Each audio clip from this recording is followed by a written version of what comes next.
Matagumpay na naaresto ng Manila Police District ang dalawang lalaking sospek noong umaga ng Abril 7, taong 2026 sa Tondo, Manila. Kinilala ang mga sospek sa kanilang alias na Moymoy at Sagyat.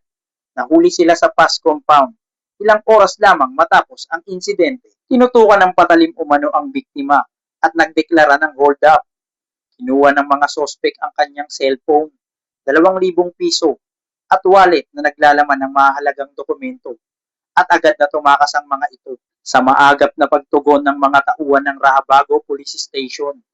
Ito ay nagresulta ng mabilis na pagkakakilanlan at pagkaaresto ng dalawang sospek. Patuloy naman ang follow-up operation ng pulisya para matunton ang isa pang sospek na kinilalang si alias Dodong na kasalukuyang pinag-aanap.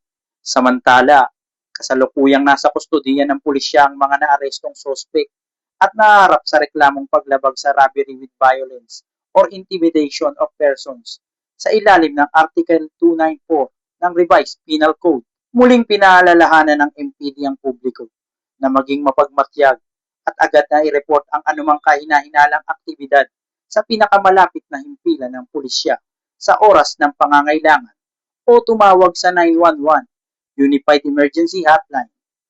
Dito sa Manila Police District, ako si Police Staff Sergeant Lionel Morpon, alagad ng batas, taga-taguyod ng Balitang Pulis.